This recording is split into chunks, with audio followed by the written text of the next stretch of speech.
أشهد أن لا إله إلا الله وحده لا شريك له وأشهد أن محمدا عبده ورسوله أما بعد فأعوذ بالله من الشيطان الرجيم بسم الله الرحمن الرحيم الحمد لله رب العالمين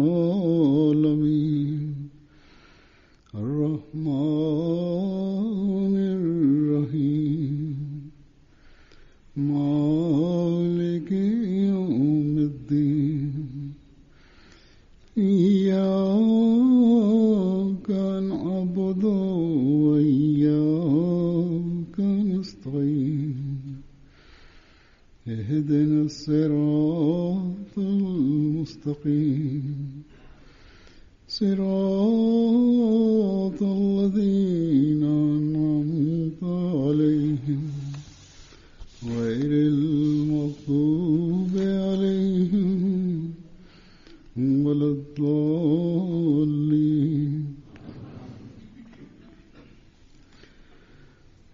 Hazreti Mesih Mevud Aleyhisselam bir yerde der ki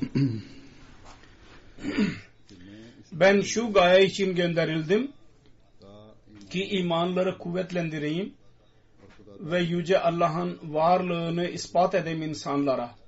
Çünkü her kavimin iman durumları çok zayıflaşmıştır.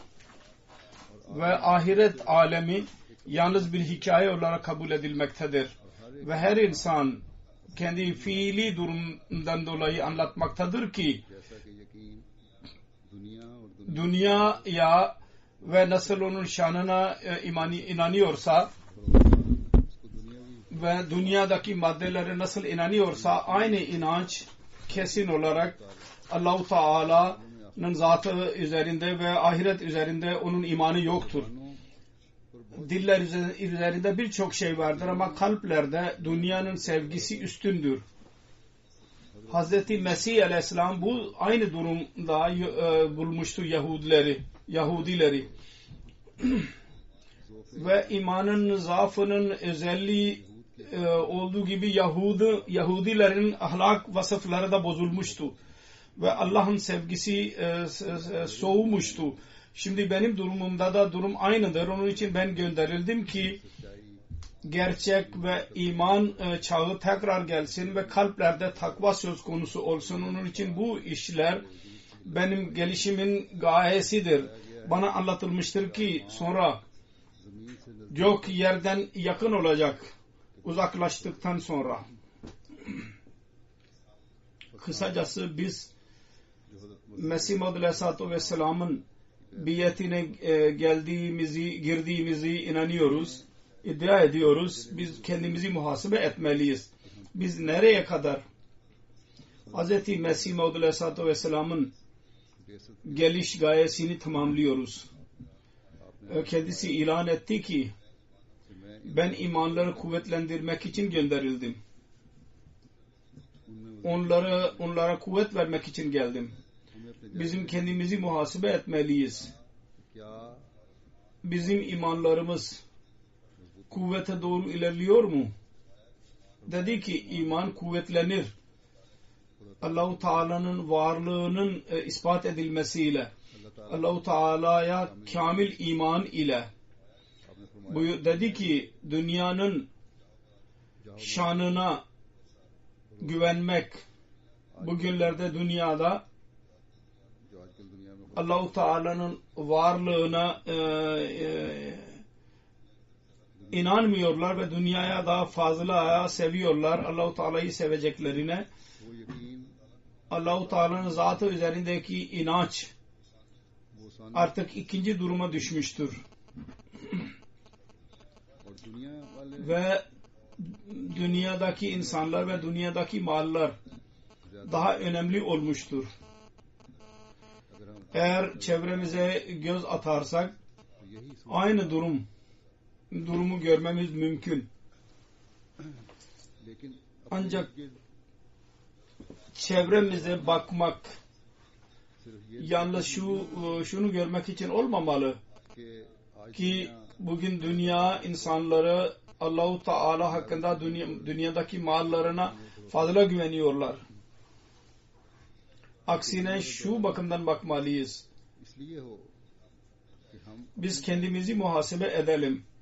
Biz dünyadaki vesilelere mi inanıyoruz yoksa Allah'a mı güveniyoruz? Eğer biat ettikten sonra biz yehi Allah-u Teala'nın varlığını tanıyamadık, nasıl tanımasının hakkı ise hakkı gibi, o zaman bizim biatimiz faydasızdır. Bizim kendimize Ahmedi dememizin hiçbir değeri yoktur. Eğer bugün biz dünyadaki sahiplerinin onları memnun etmek için uğraşıyoruz ve Allah-u Teala'yı memnun etmekten daha fazla uğraşıyorsak, o zaman biz Mesih Maud Aleyhisselatü Vesselam'ın geliş gayesini tamamlamıyoruz. Biz Mesih Maud Aleyhisselatü Vesselam'a verdiği biat sözlerini tamamlamıyoruz. Eğer dünyanın geleneklerini dinden daha üstün tutuyorsak, o zaman bizim kendimizi isim olarak isimlendirmemiz yalnız isim adı iledir. Mesih Maud Aleyhisselam diyor ki iddialar vardır dillerle. Biz Allah-u Teala'nın varlığına inanıyoruz. Ve biz Allah-u Teala'yı en büyük varlık görüyoruz. Ve Allah-u Teala'nın sevgisi bizim her sevgimizden daha üstündür. Ancak fiilen kalplerde dünyanın sevgisi daha üstündür. Biz de çevremize bakıyoruz, görüyoruz. Müslümanlar ve gayrimüslimler hepsi dünya sevgisine batmıştır. Dünyanın boş işleri ve hayasızlıklar Allah-u Teala'nın hatırasını geri plana itmişlerdir. Müslümanlara 5 vakit namaz kılmaları emredilmiştir. Allah-u Teala'nın rızasından ve onun sevgisinden dolayı bu ibadet emri verilmiştir. Ancak fiilen durum buna tam aksidir. Bir Ahmedi şu bakımdan diğerlere bakıyorsa ilk olarak kendisine bakması lazım. Kendisini muhasebe etmesi lazım. Biz kendi namazlarımızı Allah-u Teala'nın emrine göre eda ediyor muyuz yoksa etmiyor muyuz? Biz Allah-u Teala'nın emrine göre kendi ibadetlerimizi yapmaya çalışıyor muyuz? Eğer değil ise o zaman biz Mesih Maud Aleyhisselatü Vesselam'ın şu iddiasını olumsuz yere koyuyoruz ki geliş gayesi Allah-u Teala'ya imanı kuvvetlendirmektir. Biz onu inkar ediyoruz. Geliş gayesi doğruluğu getirmektir dünyaya. Geliş gayesi gök ile göğü yaklaştırmaktır yere. Yani Allah ile diri bir alaka kurmaktır. Kesinlikle bizim imanlarımız ve amellerimizin azlığıyla Mesih Maud Aleyhisselatü Vesselam'ın iddiası yok olmuyor.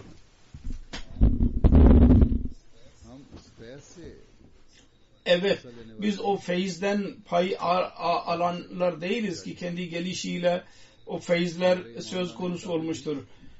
İman etmemizin iddiaları dahi yalnız dil iledir. Onun için her birimiz başkasına bakacağına, o ne yapıyor diyeceğine, onun imanı nasıldır diyeceğine, onun ameli nasıldır diyeceğine ve nez gibi zaaf vardır.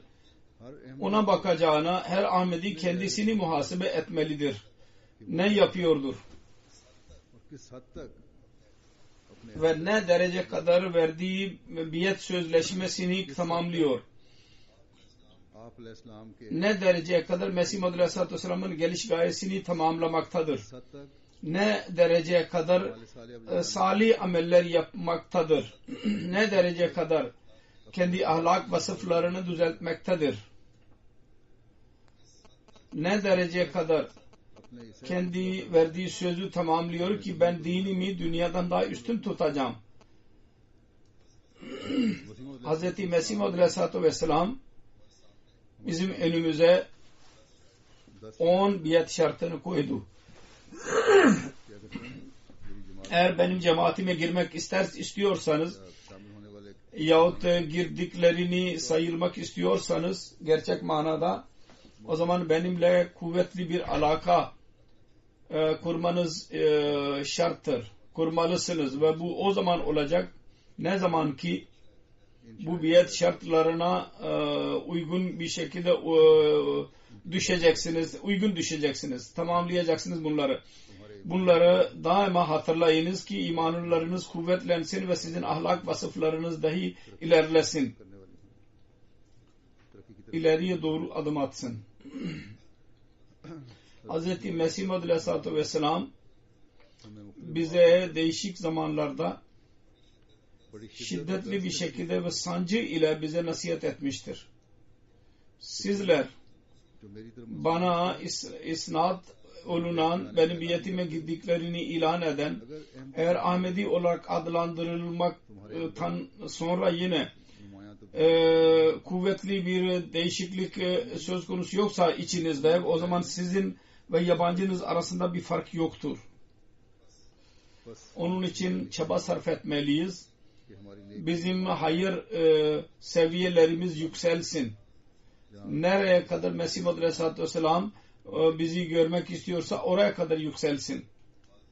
Bazı nasihatler biat edenlere Hz. Mesih Muhammed Aleyhisselatü Vesselam değişik zamanlarda nasihatler ettiydi. Ben onların zikrini yapacağım bir yerde der ki biat gelenek olarak bir fayda vermez. Öyle bir biatten payı almak zor olur.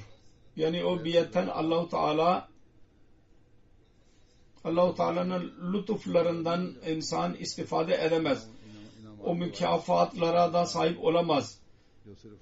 Ki o mükafatlar yalnız biat edenlere Allah-u Teala özel olarak beyan etmiştir. Eğer yalnız sözde bir biat ise yalnız o zaman payı alacak ne zaman ki kendi varlığını ilerleyerek yalnız sevgiyle ve ahlak ile Allah-u Teala ile birlikte olursa, yani kimin biat ettiyse onunla birlikte olursa, Allah-u Teala ile kuvvetli bir alaka kurarsa ancak o zaman olabilir. Alakayı kuvvetlendirmek pek önemlidir. Eğer bu alakaları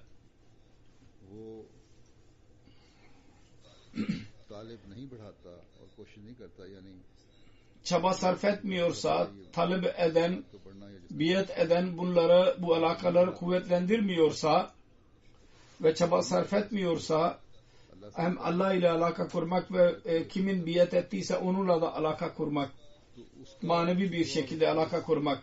Böyle birisinin eğer çaba sarf etmiyorsa o zaman onun şikayeti faydasızdır. Allah-u Teala bana mükafatlar vermiyor, verdiği sözleri o faydasızdır. Sevgi ve ihlas alakasını ilerletmeliyiz mümkün olduğu kadar. İnsan mürşidin rengine girmelidir.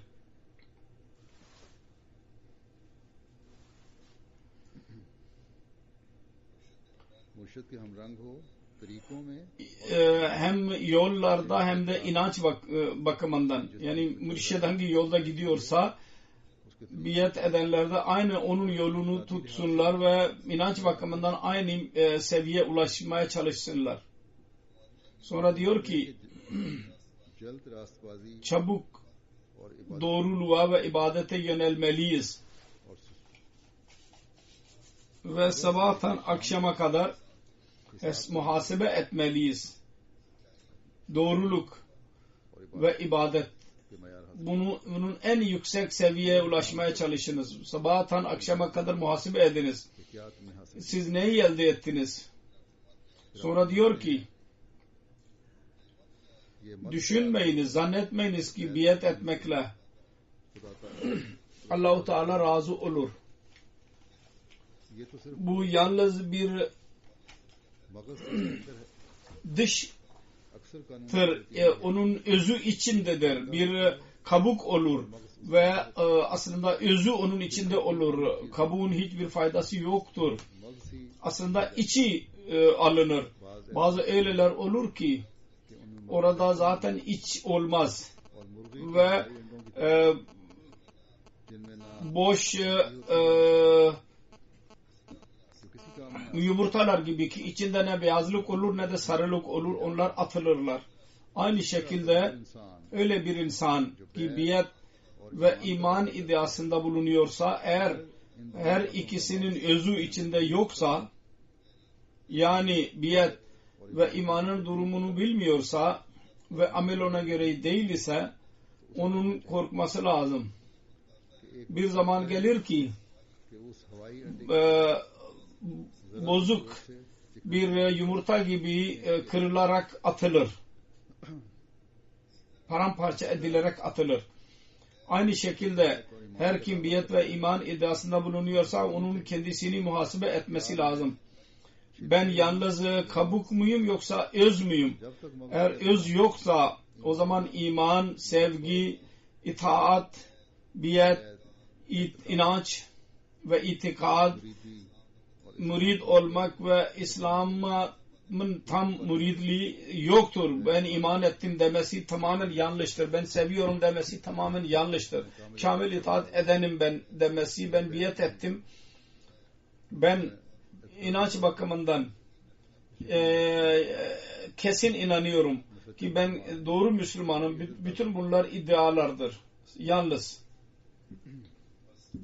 बस kısacası biatten sonra iman konusunda da ilerleme olmalı. Sevgide dahi ilerleme olmalı. Allah-u Teala'nın sevgisi her bütün sevgilerden daha üstün olsun. Allah-u Teala yalnız onu beyan etmiştir ve daha sonra Allah-u Teala ile olan sevgiden dolayı onun en fazla sevdiği Resul Muhammed Resulullah sallallahu aleyhi ve sellem ile mi sevsin, Mesih Muhammed Aleyhisselatü Vesselam'ı sevsin, hilafeti sevsin ve kendi birbirleriyle ni sevsin. Sevmelisiniz. Sonra Mesih Muhammed Aleyhisselam dedi ki, itaatin yüksek seviyesine ulaşmaya çalışınız. İtaat şu değil ki halife yahut nizam-ı cemaat nizamının kararı eğer kendi rızanız olursa onları kabul ediniz ve eğer sizin istediğiniz gibi olmazsa उसमें कई orada birçok tevil yaparsınız. İman bu değil. Onda itiraz edersiniz. Bu doğru değil. फरमाया कि Bu biat iddiası eğer varsa तो फिर o zaman itaat dahi kamil olmalı. बस ये है Kısacası biat iddiası, inanç iddiası, murid olmak iddiası, और इसमें हकीकी muridlik iddiası ve gerçekten İslam o üzerinde amel etmek iddiası ya Müslüman olmak iddiası, eğer bu ilan olursa के ki bugün biat ettikten sonra मेरा सब कुछ artık benim kalmadı, hepsi Allah-u Teala'nın olduğu, o zaman bu doğru olacak bu iddia ve Allah-u Teala'nın dini içindir. Eğer böyle olursa o zaman iddian doğru olacak. Gaye budur ki biat demek kendisini satması demektir bir insanın. Sonra bir insana birisine nasihat ederek Mesih Muhammed Aleyhisselatü Vesselam buyurdu ki unutmayın, biatten sonra değişiklik gereklidir. Eğer biatten sonra kendi durumunda değişiklik yapmazsanız bu istihfaftır. यानी Yani küçümseme. बैत का Yani alay etmektir. Biyeti küçümsemektir. Ona saygı göstermemektir. Onunla alay etmektir. Biyet çocuk oyuncağı değildir. Çocukların oyunu değildir biyet. Biyet bir şey ister.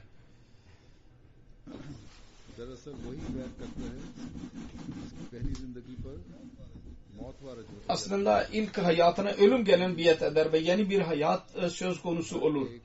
Her konuda değişiklik yaratmak gerekli olur.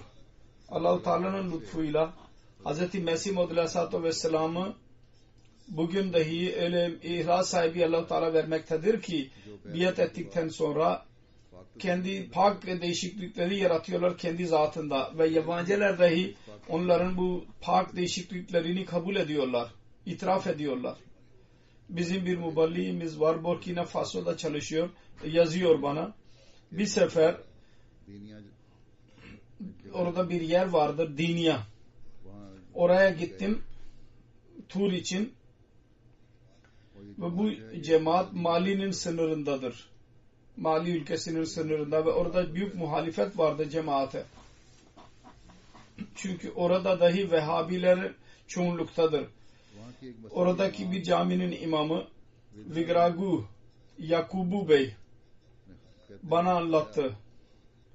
Bütün muhalefete rağmen imamdır ama en azından doğruluk vardır onda. Pakistanlı mollalar gibi değil ki gerçeği kabul etmesin. Dedi ki bütün muhalefete rağmen biz kabul ediyoruz ki bu köyde 3 en iyi Müslüman vardır ve onların 3'ü bizim için bir örnektir. Ve o her üçünün alakası cemaat, Ahmediye cemaatiyle alakaları vardır. Aynı şekilde Allah-u Teala muhaliflerinin şu söylemelerine mecbur etti onları ki Allah-u Teala'nın lütfuyla cemaate girdikten sonra insanlarda gerçek bir değişiklik söz konusu olmuştur. Kısacası biyetin gerçeğini anlayarak cemaate girenler diğer insanlar için bir örnek olurlar. Ve bu örnektir ki daha sonra tebliğ sahasının kapılarını açar. Eğer tebliğ sahasını genişletmek istiyorsanız o zaman her birimiz nerede yaşıyorsa yaşasın bu ülkenin her köşesinde öyle örnekler ileri sürmeliyiz ki insanlar size dikkat etsinler. Ki onun neticesinde tebliğ sahaları açılsın. Kapıları. Kısacası Mesih Maud Aleyhisselatü Vesselam'ın nasıl buyurduysa yüce mertebelere ulaşmaya çalışmalısınız. Ki Mesih Maud Aleyhisselatü Vesselam onları bizden beklediydi. Bir gerçek bir Ahmedi'nin yüksek seviyesini beyan ederek bir yerde der ki gereklidir ki bir insan öyle bir duruma girsin ki melekler dahi onunla musafaha tokalaşsınlar. Bizim biyetimizle bu renk olmalı. Eğer biyete girdiyseniz bu renk söz konusu olmalı her Ahmedi'de. Allah-u Teala'nın heybeti ve celali insanın kalbi üzerine müstevli olsun, üstün çıksın ve günahlar yok olsun. Sonra diyor ki eğer dünya maddiyatçı insanlar gibi kalırsanız ondan hiçbir fayda yoktur ki benim elim üzerinde tevbe ettiniz. Benim elimi üzerinde tevbe etmek bir ölüm ister ki yeni bir hayata, yeni bir doğuşa girersiniz. Kalben eğer biyet değilse o zaman hiçbir faydası yoktur, o zaman neticesi yoktur. Benim biyetimle Allah-u Teala kalbin ikrarını istiyor. Her kim tam kalbiyle beni kabul ediyorsa Gafurur Rahim, Allah onun günahlarını mutlaka affeder. Ve o öyle olur ki nasıl bir annenin karnından çıkmış birisi gibi. O zaman melekler kendisini korurlar. İşte bu tevbenin seviyesi ve temiz değişikliktir ki her birimiz onu kendimizde yaratmalıyız. Sonra der ki bu cemaate girdikten sonra sizin vücudunuz ayrı olsun ve siz yepyeni bir hayat yaşayan insan olasınız. Eskiden olduğu neydiyseniz o kalmayınız. Sonra bir yerde diyor ki biyetin gerçeğini tam olarak bilmeliyiz. ve ona amel etmeliyiz. Biyetin iç yüzü şudur ki biyet eden kendisinde değişiklik ve Allah korkusu yaratsın kalbinde ve asıl gayeyi anlayarak kendi hayatında temiz bir örnek ileri sürsün. Eğer bu yoksa o zaman biyetten bir fayda yoktur. Aksine bu biyet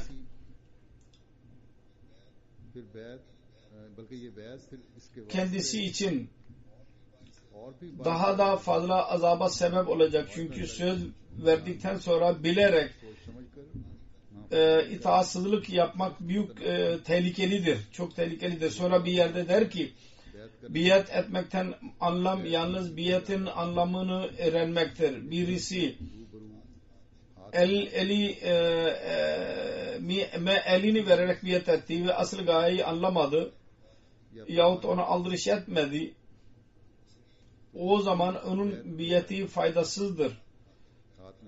Elini vererek biyet etti ve örneğini ve onun anlamını anlamadı. Onun biyeti faydasızdır ve Allah'ın önünde bu biyetin hiçbir anlamı yoktur. Fakat diğer bir insan binlerce kilometre uzaklıktan kalbin derinliklerinde biyetin gerçeklerini anlayarak biyet eder.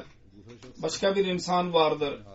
Elini vererek biyet etmemiştir. Binlerce kilometre uzak durmaktadır. Fakat biyetin gerçeğini anlamıştır ve sonra bu söze bağlı kalarak fiilen kendisini ıslah eder. O söz benim karşıma çıkarak biyet ettikten sonra amel etmeyenden 1000 kat daha iyidir. İşte biyetin anlamı budur ve kendisinin geliş gayesinin tamamlamasının gayesi budur. Biyetin gerçeğini anlamak ve biyetin gerçeği daha önce beyan edildiği gibi o zaman bilinecek. Ne zaman ki Mesih Muhammed Aleyhisselatü Vesselam'ın beyan ettiği 10 biyet şartı söz konusu olursa ve onlara amel olursa. Ben bir örnek verdim. Nasıl Afrika'nın uzak bir yerinde oturarak insanlar biyet ederek kendi çevrelerinde bir örnek oluyorlar. Ve muhalifler dahi şunu söylemeye mecbur oluyorlar ki gerçek bir Müslümanı görmek istiyorsanız Ahmedilerde görün. İşte bu örneklerdir ki biz bu örnekleri ileri sürmeliyiz. Yani biyet edenlerin birkaç örneğini daha ileri sürüyorum. Mesih Muhammed Aleyhisselatü Vesselam'ın biyet şartlarından bir tanesi, bir şart şudur ki kendisiyle olan sevgi alakasını kuracağız. Ve bütün dünyadaki alakalardan daha kuvvetli olacak bu alaka. Bugünlerde dahi uzak yerde oturan insanlar onu gösteriyorlar. Orada dahi ve ne zaman fırsat olursa nasıl Allah-u Teala onların kalplerini iman ile doldurmuştur.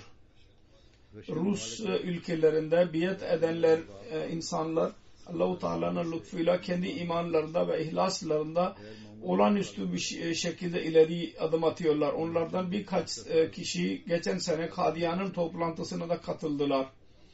Ve geri geldikten sonra kendi ülkelerine geri geldikten sonra kendi etkilerini bana gönderdiler. Onlardan birisi bana yazdı. Bu mübarek yer hakkında kitaplarda okudum ve televizyonda gördüm. Ancak bizim ayaklarımız o yere bastılar. Mesih Muhammed Aleyhisselatü Vesselam'ın zamanında ne durum varsa bizim üzerimizde de müstevli oldu. Orada nefes almak kolaydı ve insan dünyadan uzaklaşmış gibi oluyor. Hatta düşünceleri dahi Allah-u Teala'nın ibadetine dalıyor Kadiyan'da. Biz orada ne gördüyse ve ne hissettiyse onu kelimelerde beyan etmek zordur. Sonra birisi bana yazdı. Allah-u Teala'nın lütfuyla ben Kadiyan'a gittim ve Resulullah sallallahu aleyhi ve sellem'in emrine göre ahirüzzaman Mehdisine selam vermek bana nasip oldu. Ben ilk olarak Ahmediye camisinden ezan sesini duydum. Çünkü orada Rus'ta da dahi yasaklar vardır. Ezan okumak yasaktır camide. Ben hemen malzemelerimi koydum ve abdest ederek camiye girdim. ki bu Mesih Maud Aleyhisselatü Vesselam'ın camisidir ve 2 rekat namaz kılarak bir Ahmedi kardeşimden sordum. Bu İmam Mehdi Aleyhisselatü Vesselam'ın camisi midir? Hayır dedi. Bu Mescid Darul Envar'dır. Ben üzüldüm. Diğer kardeşlerime geri gittim ve onlara anlattım. Kısacası biz sabah namazı aynı camide kıldık. Sonra Mesih Maud Aleyhisselatü Vesselam'ın mezarına gittik. Dua ettik. O zaman Allah-u Teala'nın önünde öyle teşekkür ediyordum ki ben beyan edemem. Sonra Kadiyan'ı gezdik her taraf. Mesih Maud Aleyhisselatü Vesselam'ın camisini, Beytul Fikir, Beytul Dua, Mehdi Aleyhisselatü Vesselam'ın doğduğu ev ve kaldığı ev, nerede oruç tuttuysa ve bütün mescidleri gördük ve dua ettik. Öyle bir durum idi ki beyan edemem. Sanki benim başım dönüyor. Her yere gittik ve onun için ben kendimi çok şanslı sayıyorum. İşte bu insanlardır. Dünyanın değişik ülkelerinde vardır bunlar. Birçok öyleler vardır ki bu fırsatı ele geçiremediler ki Kadiyan'a gitsinler. Ancak ihlas ve vefa ile doludurlar o insanlar dahi. Onların mektupları geliyor ve hayret ediyoruz onların ihlasını, vefalarını görünce. Kendi maddi ihtiyaçlarından daha fazla manevi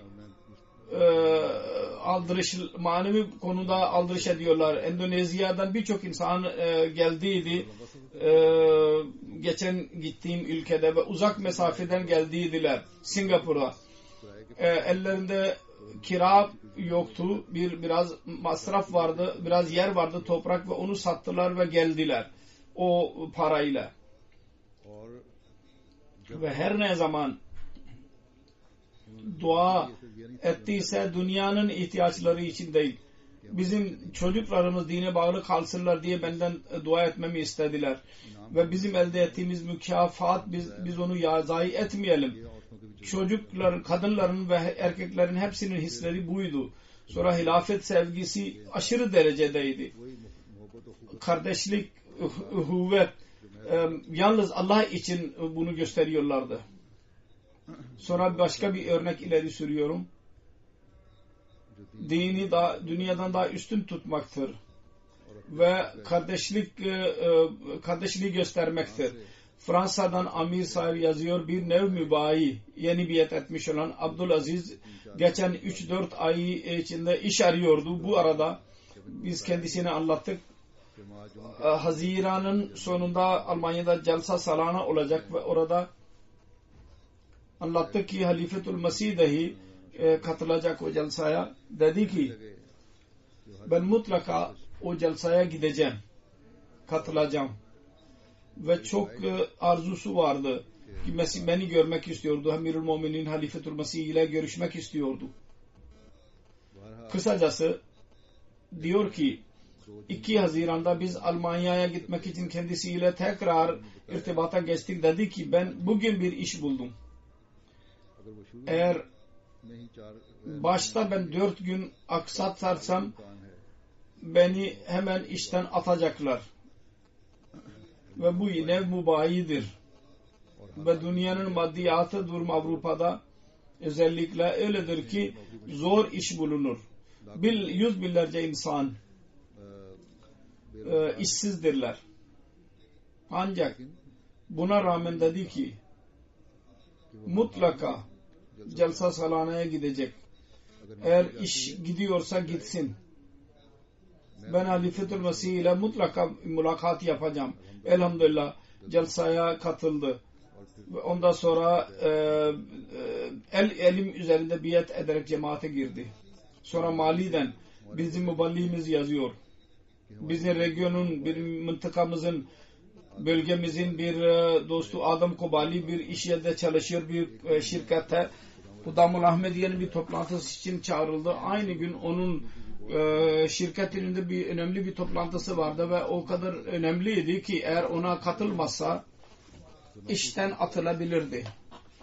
Ancak ona aldırış etmeden cemaat toplantısına katıldı ve cemaat toplantısının sonunda şirketin toplantısı için gitti. Geç kalmıştı ve zannediyorlardı ki şirketin sahibi kendisine öfkelenecek. Ancak dünyadan dini daha üstün tutan bu hizmetçisine öfkeleneceğine şirketin sahibi çok memnun kaldı onun işinden ve mükafat olarak ona bir motosiklet verdi. Bu nev mübarek şuna kesin inanıyor ki bu mükafat kendisine Ahmediye'nin bereketiyle eline geçmiştir, verilmiştir. Kısacası onun ihlasıdır ki ben dinimi dünyadan daha üstün tutacağım. Bu sözünü tamamladı ve Allah-u Teala dahi kendisine lütfetti. Burada dahi celsada birçok insan benimle görüştüler. Mülakat yaptılar. 1, 2, 3'ü ben biliyorum. Fiji'den yeni işler vardı. Bırakarak geldiler ve celsaya katıldılar. Fakat öyle birçok insan vardır ki kendi işlerinden dolayı ya başka sebeplerden dolayı halbuki işleri yoktu. Celsaya girmediler. Halbuki katılmadılar. Halbuki girmeleri lazımdı. Mutlaka celsaya katılmalıydılar. Sonra uzak bir yerde yaşayan birisinin ihlasının başka bir örneğine bakınız. Din bilgisini elde etmeyi nasıl seviyordu. Sonra Allah-u Teala nasıl lütfetti ona. Fil dişi sahilinden bir dostumuz vardır. Ömer Bey Ahmedi olduktan sonra diyor Allah Teala bana benim dualarımı kabul etti ve Mesih Maud Aleyhisselatü Vesselam'ın doğruluğunun birçok örneklerini, delillerini bana gösterdi ve her gün gösteriyordu. Mesih Maud Aleyhisselatü Vesselam da aynısını söylemiştir. Benim geliş gayem budur. Allah Teala ile alaka kurulsun. Diyor ki benim imanım onunla kuvvetlenmektedir. Celsa salana fil dişi sahili yakındı ve benim mal durumum o kadar bozuk idi ki celsaya katılmak için yol masrafı dahi yoktu. Dua ettim. Ya Rabbi senin Mehdin doğrudur ve onun celsasına mutlaka girmeliyim ve önemli ne kadar ise ona bakınız. Herkes kendisini de muhasebe etsin. Onun doğruluğunun alameti olarak kendi cenabından bana masraf ver ya Rabbi. Ertesi gün gayri Ahmedi bir dost celsaya gireceğini söyledi bana. Ben celsaya giden kafilenin yöneticilerine 2 isim verdim. Kendimin ve o arkadaşın ismini. Celsaya gitmek için 2 gün kaldıydı. Fakat daha celsaya girmek için param yoktu. Masrafı yoktu. Ben dua etmeye devam ettim. Bu arada yakın bir köye gittim. Orada adamın birisi benimle görüştü ve dedi ki ben dünden beri seni bekliyordum. Ve benim elim üzerinde 20.000 frank verdi.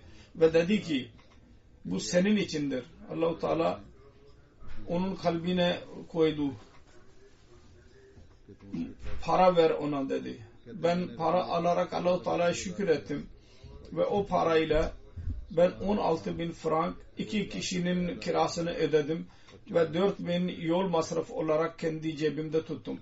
İşte bu Allah-u Teala'nın lütufları kesinlikle onların imanlarını daha da kuvvetlendirmektedir. İmanlarının ilerlemesine sebep olmaktadır. Kendi yazdığı gibi biyetten sonra değişiklik söz konusu oldu. O dünya yerine Allah-u Teala'ya yönlendirdi onları. Bir insanına gitmediler. Dua etmeye devam ettiler. Allah-u Teala yardım etsin de diye dua etti. Ve Allah-u Teala onun duasını kabul buyurdu ve onun isteğini kabul buyurdu.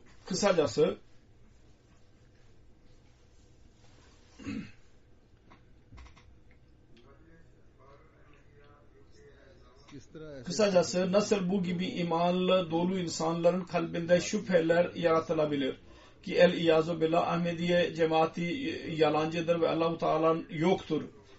Kesinlikle bu insanlar iman konusunda daha da kuvvetleniyorlar ve kendi nesillerine de aynı şeyini anlatacaklar ve onların imanları dahi ilerleyecek.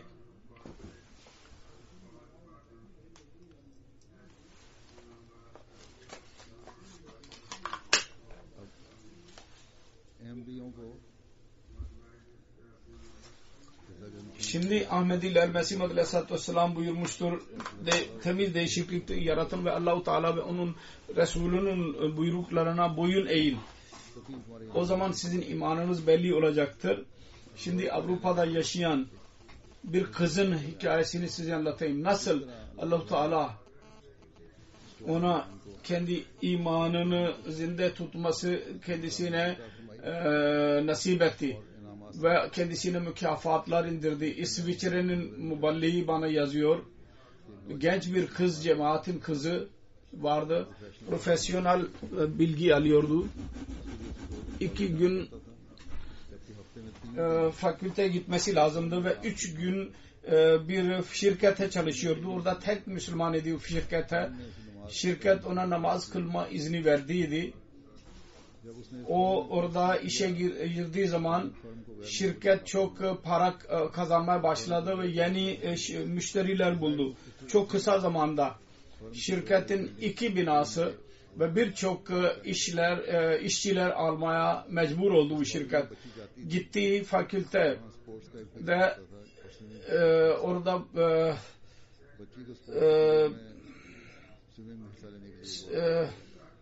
suya, denize girmesi lazım oluyordu. Hayır, ben girmeyeceğim dedi. Yüzme dersi almayacağım ve baskı yaptılar. Fakat hayır, kabul etmedi, reddetti. Okul şikayet etti o şirkete. Şirket tarafından dahi baskı yaptılar. Bu parçadır talimatın, öğretimin ve onu eğer kabul etmezsen o zaman olmaz. Ama dedi ki ne olursa olsun ben erkekle birlikte yüzmeyeceğim. Kısacası zorlaştılar ve ondan sonra kız kendisi bıraktı şirketini ve işine devam edemeyeceğini söyledi. Şirketi bırakarak kendi özel bir fakülteye girdi. Şirketi bıraktı. Allah-u Teala dahi büyük örnek gösterdi. O şirket zarara girmeye başladı ve işleri dahi bozulmaya başladı. İnsanları işçileri çıkarmaya mecbur oldu şirket. Sonunda onun toplantı yaptılar. Niye biz zarara giriyoruz? Şirketin müdürü açık olarak kabul etti ki masumun birisi bize beddua etmiştir. Bu şirketten o kıza e-mail yaptı ve anlattı ki sen bizim şirketimizi bıraktın, birkaç güne kadar sizin orada herkes seni konuşuyordu ve ondan sonra senin zikrin yok oldu. Şimdi müdür bunu söyledi. Bir insanın masumunun bedduası bize gelmiştir. Sen tekrar şimdi söz konusu olmuştur ve herkes zannediyor ki o masum sensin. Ki şirket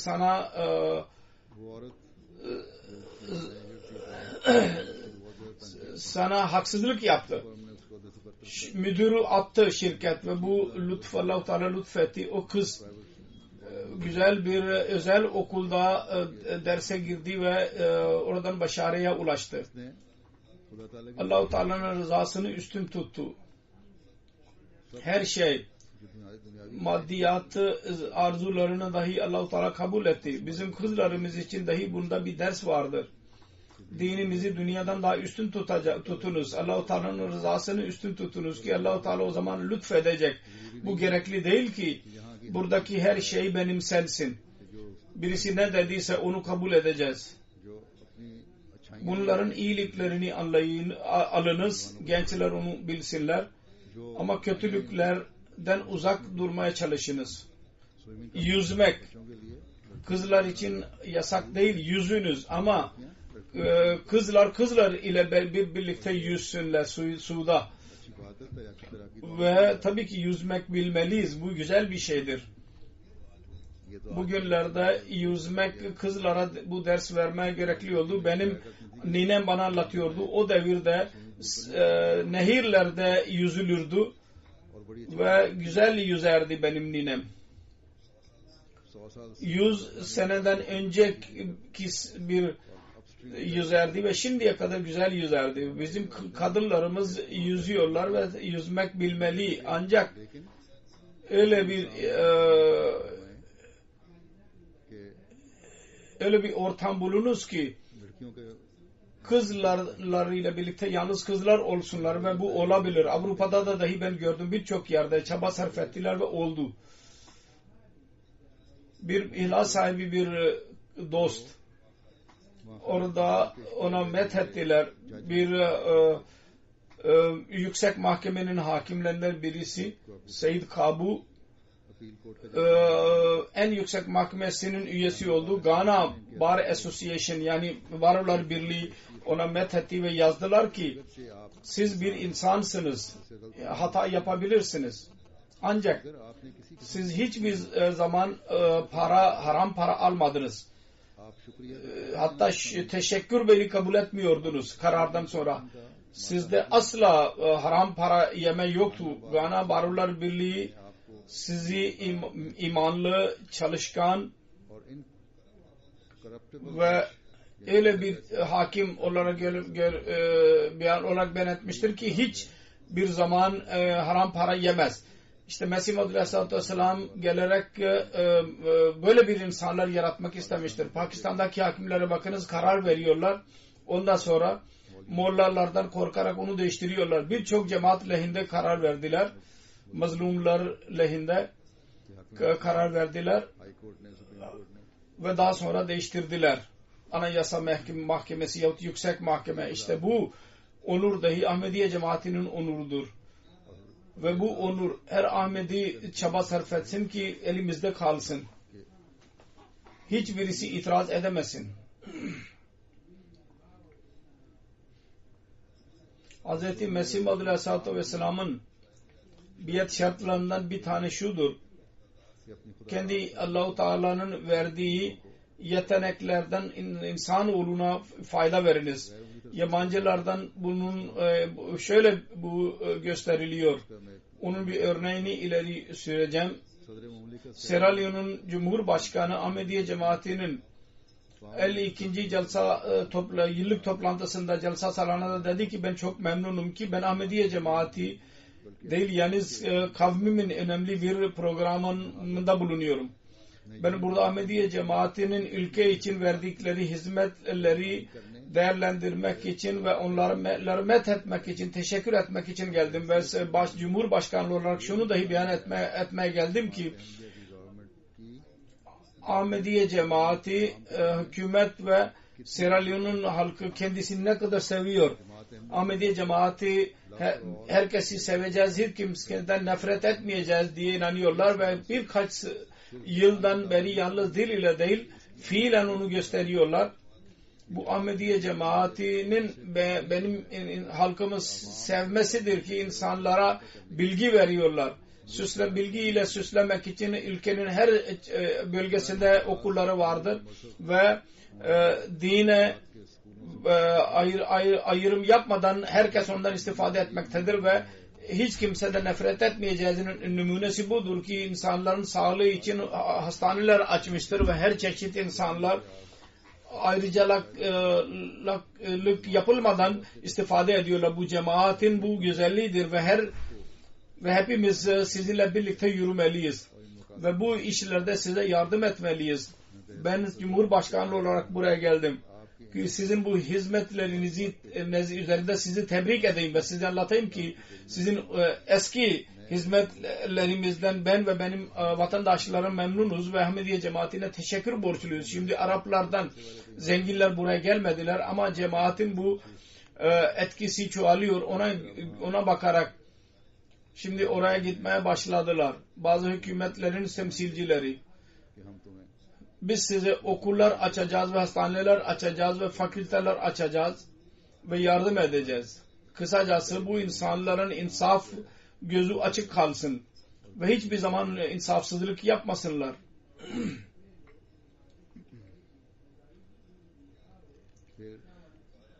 Sonra kâlâllah ve kâlâ Resul'a amel etme. Yabancılar onu kabul ediyorlar. Sierra Leone Halk Partisi'nin başkanı Al-Haca konuşmasında 52. celsasında kendi düşüncelerini beyan ederek dedi ki ben İngiltere Celsa Salana'ya dahi birçok defa katıldım ve oradaki insanların yüce kalitelerini ve İslamiyet'e bağlı olduklarından da ben onları da biliyorum. Ben şu tahmin ettim şudur ki İslamiyet'in geleceği Ahmediye cemaati vasıtasıyla aydınlanacak ve bunun delilini biz görüyoruz. Dedi ki eğer biz Ahmediye cemaatine katılamıyorsak kendi bilgisizliğimizden dolayı cemaatin ilerlemesi konusunda kendi kötü düşüncelerimizi göstermeyelim en azından. Bu celsa ve buradaki posterlere bakınız. Bu yazılardan anlaşıldığı gibi eğer birisi Hz. Resulullah sallallahu aleyhi ve sellem'i tam olarak seviyorsa ancak Ahmediye cemaatidir. Ben bunu açık olarak beyan edeceğim. Her kim toplantıya girecekse şunu beyan etmekten kendi alamayacak ki İslamiyet'in aydın geleceği Müslüman Ahmediye cemaatinin elindedir. İşte Ahmediye cemaatinin güzelliği budur ve bu olmalıdır da ki yabancılar dahi kabul etsinler ki gerçek İslam ve Hz. Resulullah sallallahu aleyhi ve sellem'in sevgisi ve kendi örneğine bağlı kalmak çabasını yalnız Ahmediler yapıyorlar. İspanya'dan Ayşe Butrus hanım diyor ki bana mektup yazmıştır. Ben Ahmedi kocamla birlikte kayınlarımla birlikte kalıyorum. Hepsi gayri Ahmedidirler. Orada oturuyor. Ne zaman kötü bir şey söylüyorlarsa ben onlar içinde oturmak istemiyorum. Çok üzülüyorum. Ben biat ettikten sonra erkeklerle tokalaşmıyorum şimdi artık. Ve yabancıların ellerinde oturmuyorum onların meclisinde şimdi. Bu onların zoruna gidiyor. Ve bana kötü muamele yapıyorlar.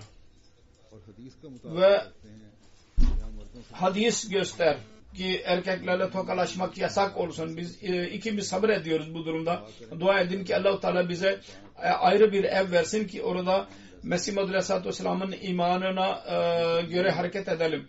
İşte bu değişikliktir onların içinde var olan. Şimdi hiçbir Ahmedi bir kız hiç aşağılık kompleksine girmemelidir.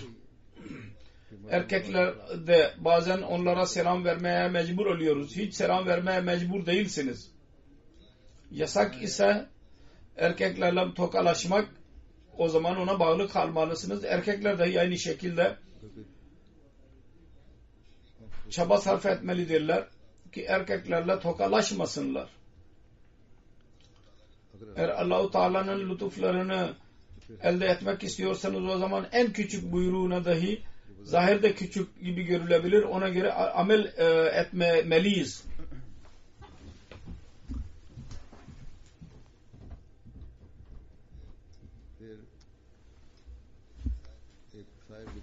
Sonra adamın birisi yazıyor. Galiba Hindistan'dandır.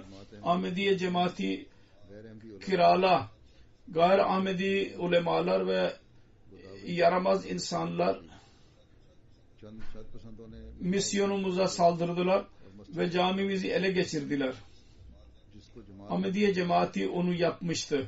Dediler ki bu camide biz imamlık yapacağız ama siz camiye girerek namaz kılabilirsiniz. Fakat Allah-u Teala insanların kalbinde o kadar sevgi yaratmıştı. O kadar hamiyet vardı ki hiçbir insan onların arkasında namaz kılmayı kabul etmedi.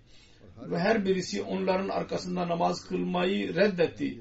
Ve Ahmediye cemaatine bağlı kaldılar. Bu örnektir din sevgisinin. Her kim zamanın imamını kabul etmiyorlarsa, Allah-u Teala'nın gönderdiği imamı kabul etmiyorlarsa, Resulullah sallallahu aleyhi ve sellem'in verdiği haberlere göre gelen imamı kabul etmiyorlarsa, o zaman öyle bir insanın arkasında biz nasıl namaz kılalım? Öyle bir insanı nasıl namaz kılalım ki zamanın imamını kabul etmiyor? Biz insanlara değil Allah-u Teala'yı razı etmeliyiz ve bu konuda da dikkatli olmalıyız. Şanslıdırlar öyle insanlar ki biyetin gerçeğini anlıyorlar ve kendilerinde temiz değişiklikler yaratmışlardır ve yaratmaya çalışıyorlar. Allah-u Teala'ya dua ediyorum. Aramızdan her birimiz biyetin hakkını veren olalım. Hz. Mesih Maud Aleyhisselatü Vesselam'ın sancısını bizi Allah-u Teala'ya yaklaştırmak için Mesih Maud Aleyhisselatü Vesselam'ın kalbinde vardı. Onu anlayan yapsın bizi.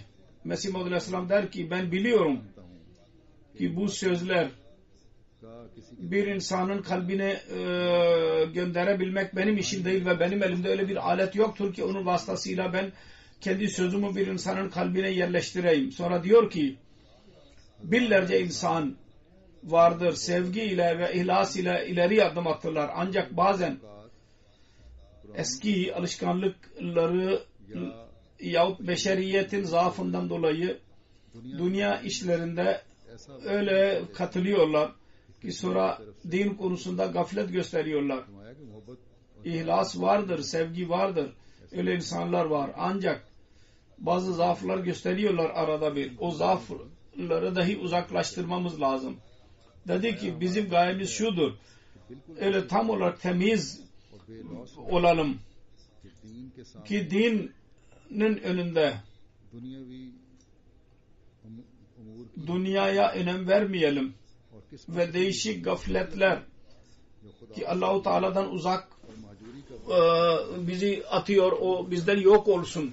Bu olmadıkça o zamana kadar durum kötüdür, tehlikelidir ve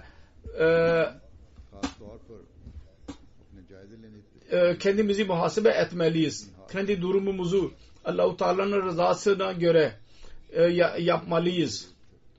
Allah-u Teala bize onu nasip etsin. Amin.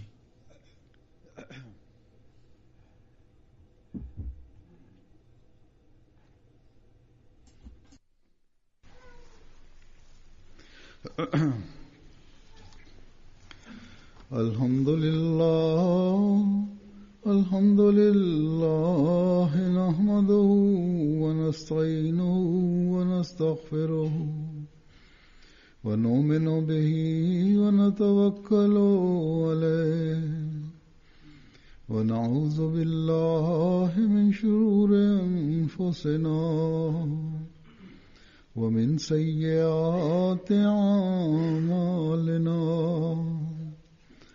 من يهده الله فلا مضل له ومن يضلل فلا هادي له ونشهد أن لا إله إلا الله ونشهد أن محمدا عبده ورسوله.